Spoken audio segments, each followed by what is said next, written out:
Losing your job sucks. That's the message of this new paper. In a way that isn't entirely obvious. We know when you lose your job, you're not going to have income straight away.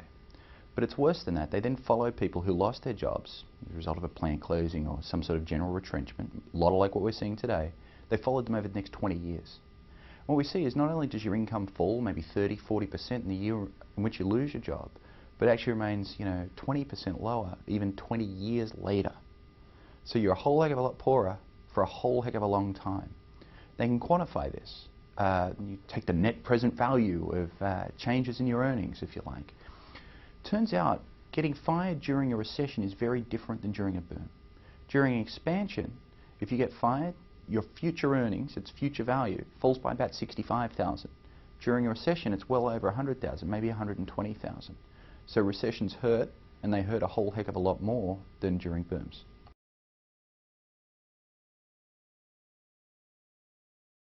Here we're talking to the Deputy Governor of the Swedish Central Bank. So he's been at the table as they're making monetary policy over there. He's also been a very close commentator of monetary policy in the United States.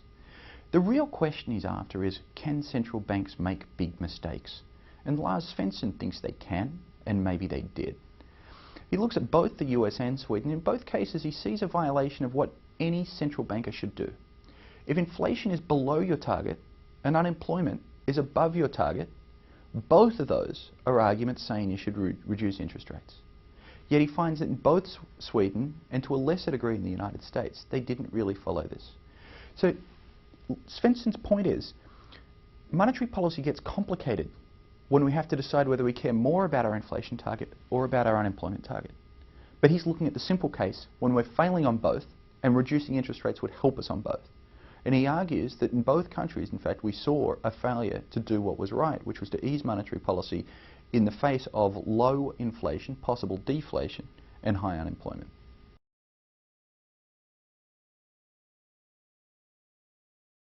In Washington, everyone talks about small businesses as our economic savior.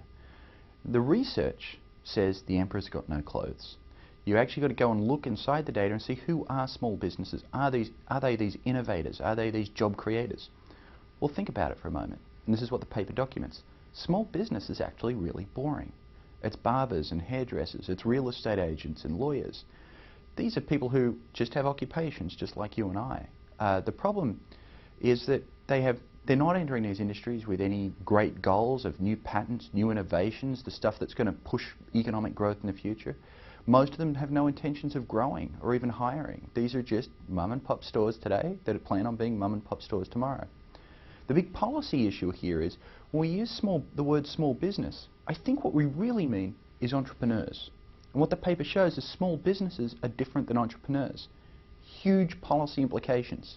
Instead of trying to target our entrepreneurship and our R&D policy to small business, what we've got to do is actually do the hard work of finding out who the entrepreneurs are, and they're not all hiding in small businesses.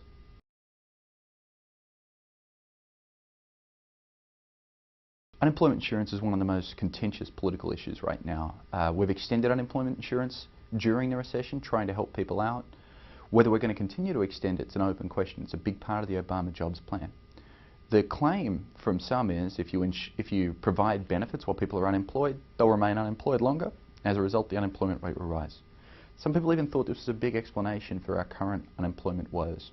This paper looks very carefully at comparing those who get insurance versus those that don't, comparing states that extended benefits versus those that didn't, looking at what happened when we didn't extend benefits relative to when we did, and suggests that there's really not much of an effect at all. In fact, the authors suggest that the unemployment rate maybe is 0.3 of a percentage point higher as a result of all these unemployment extension benefits. Now, at least half, so that's small. It's there, but it's small. But at least half of that is probably due to people staying in the labour force rather than dropping out. So in terms of its effects on jobs, it's an even smaller effect again. And then as we start to emerge from the recession, it may even turn out to be a good thing. What we've done is we've kept people in the pool of unemployed rather than outside the labour force. So when the jobs return, these folks are going to be in a position to get back to work. And so it's even plausible the effect is positive.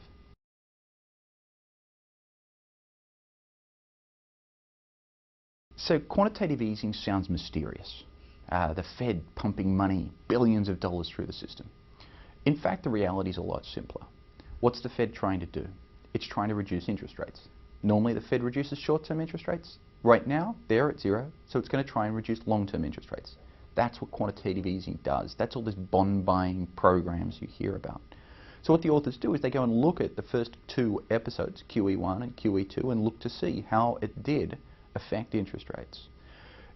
When the Fed buys treasuries, it actually succeeds at doing what it's trying to do, reduces the interest rates on treasuries. But what matters for businesses, businesses don't borrow using treasuries. Corporate bonds are different again. And it turns out that actually QE1 and QE2 were quite successful at reducing the interest rates that real businesses were borrowing. There's a different issue though, which is we might care about mortgage-backed securities, and so mortgage rates. And it turns out QE1 involved buying a lot of those securities, and it affected those rates. QE2 didn't buy those securities and didn't affect those rates. So the way you do quantitative easing affects which interest rates are affected and by how much.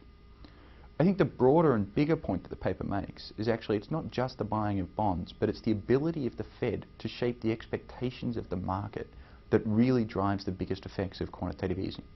Basically, if the Fed says, we want long-run interest low, not slow, we want long-run interest low, we got a big pile of money here that we're going to do it with, they don't end up needing to use the money because the markets understand that they could always come and use that money, and so interest rates fall very quickly.